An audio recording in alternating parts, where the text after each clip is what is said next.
nosso diálogo, então, vamos falar sobre as funções das agências de viagens, né? Retomando só, então, o que é uma agência de viagens, né? Ela é uma empresa, né, envolvida na distribuição de diferentes produtos turísticos, ou seja, ela vai atuar justamente na intermediação entre oferta e demanda. Por um lado, ela vai fazer esse contato com os fornecedores, né, organizando diferentes roteiros, ou então só vendendo o produto diretamente, depende do tipo de empresa, né, e por outro lado, essa venda para o cliente, né, esse contato com o cliente. Então, ela vai atuar justamente nessa intermediação, né. Enfim. Então, quais são as diferentes funções das agências, né, pensando nesse caso que a gente viu? Então, uma primeira delas é o assessoramento, né. Então, o agente de viagens, ou hoje em dia ele é chamado de consultor de viagens, né, ele vai assessorar o cliente não só dando informações sobre o destino, né, mas justamente procurando, a partir do seu conhecimento, da sua expertise sobre diferentes destinos e sobre como é que é viajar nesses destinos, sobre as necessidades que eu tenho nesse sentido, auxiliá-lo a entender para onde é que ele pode ir, o que ele deve levar, né, quais são os requisitos para essa viagem, se eu preciso de vistos, não, vacinas, seguros, né, e auxiliando também a fazer uma viagem, de certa forma, personalizada às características desse meu cliente, né. Isso pode acontecer tanto em viagens em grupo, né, como a gente pode chamar de excursão ou de pacotes, né, quanto em viagens forfait. O que são viagens forfait? São aquelas personalizadas de acordo com, enfim, uma característica especial de algum pedido de algum cliente, né. Por exemplo, era o caso que a nossa colega falou, que enfim, foi no Chuí e pediu para a gente montar um roteiro para ela por Buenos Aires, né. Poderia ter feito isso, um roteiro forfait, ou comprado um roteiro pronto já que a agência oferecia para Buenos Aires. Então, essa é uma das funções da agência de viagens, né? A agência de viagens e turismo dá o assessoramento aos clientes. Uma outra função, como a gente comentou, é justamente essa da intermediação, né? Então, ela vai intermediar essas compras entre os clientes e os fornecedores. Então, por exemplo, né, o cliente não vai comprar diretamente do hotel, ele vai comprar da agência que vai entrar em contato com o hotel, né? E aí então a agência vai fazer essa representação do cliente frente a essa empresa, o hotel no caso, e do hotel frente ao cliente, né?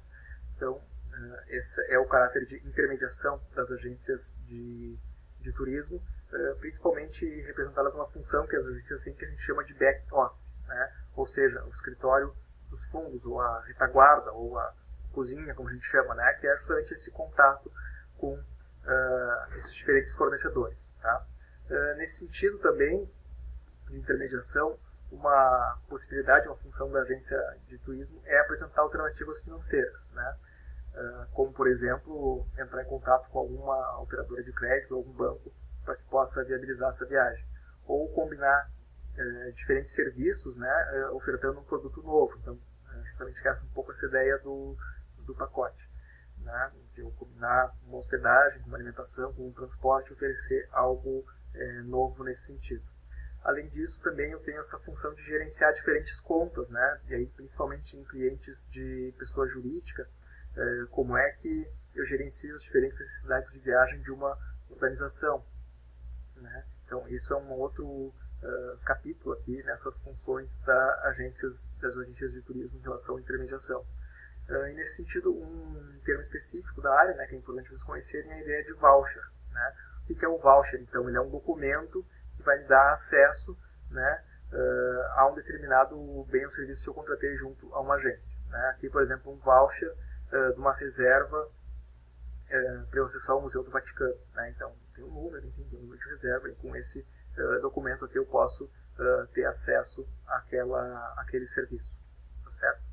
Então, a gente viu já a função do assessoramento e a função da intermediação, né? Uma outra função é justamente a de organização, né? Que é eu fazer essa combinação de diferentes serviços, né, em um produto turístico novo. E, por um outro lado, executar esse programa de viagem, né? Então, não só organizo, mas eu também torno ele possível. E aí, então, a gente tem que pensar como é que vai ser o script, como é que vai ser o roteiro desse grupo, né, desses diferentes dias que eles estão lá. Se a gente pensar, por exemplo, no nosso caso do anúncio da Shigoto na Flórida, tá? Então, isso é uma outra das funções da agência de viagens. Bom, como é que a agência de viagens vai trabalhar, então, né? diferentes, enfim, por um lado com os clientes e com diferentes fornecedores, né? Os fornecedores podem ser tanto operadoras, né?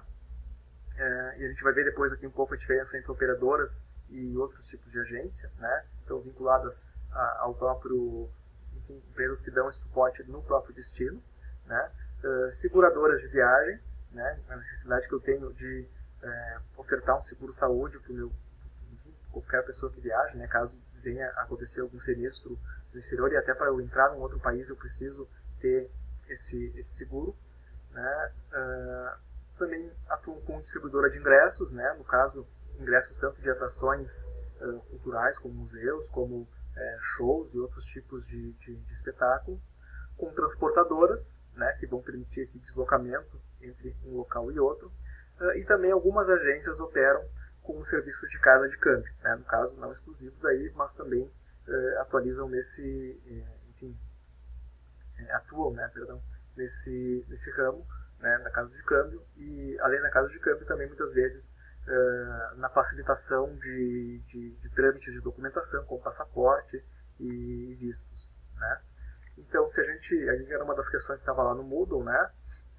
Aqui sobre a Lei 12.974, de 15 de maio de 2014, que vai dispor sobre quais são as atividades das agências de turismo. E aí ela vai diferenciar o que são agências de turismo, né, e agências de viagens, né, ou que não são agências de turismo. Então, privativo das agências de turismo, ou seja, só elas podem fazer, né? Essa venda comissionada, intermediação remunerada de passagens, passeios, viagens e excursões em diferentes modalidades. Essas diferentes funções aqui, como a gente já comentou, né? O assessoramento, o planejamento e a organização de atividades e viagens turísticas. A organização desses diferentes programas e serviços, né? E aí não inclui, né, algumas questões, como por exemplo, essa exclusividade das agências de viagens não impede que as empresas tenham uma venda direta ao público, ou seja, não impede que o hotel faça venda direta para o seu cliente ou transportador, enfim, né, ou por internet. E as agências, então, além dessas funções que têm esse caráter privativo, elas podem exercer algumas outras funções aí sem o caráter privativo, ou seja, outras empresas também podem oferecer esse tipo de serviço, que é, por exemplo, a obtenção e legalização de documentação para viagem, transporte terrestre de superfície, auxílio no desembaraço de bagagem, né, e outros tipos de serviço, né, venda de livros, enfim. Então, aqui está a resposta àquela questão que eu coloquei no Moodle para vocês, tá certo? Eu tenho ainda, né, essa diferença que eu estava comentando entre agências de turismo e agências de viagens, né, que as agências de viagens elas são responsáveis apenas por essa intermediação remunerada, ou venda comissionada de passagens. Então, por exemplo, um exemplo de agência de viagens é a estação rodoviária, né? Por outro lado, uma agência de turismo, né, em certo sentido, ela tem como diferença que, além dessa venda comissionada, ela vai fazer esse assessoramento e planejamento e organização de viagens, né? Ou seja, ela vai operar diferentes roteiros, né? Ela vai combinar esses diferentes produtos e ofertar um serviço novo, tá certo? Então aqui eu tenho novamente, né, esses diferentes arranjos, né, aquele gráfico com os diferentes arranjos de prestação de serviços nesse sentido, né, pelas agências de turismo. Então, vamos seguir no próximo vídeo.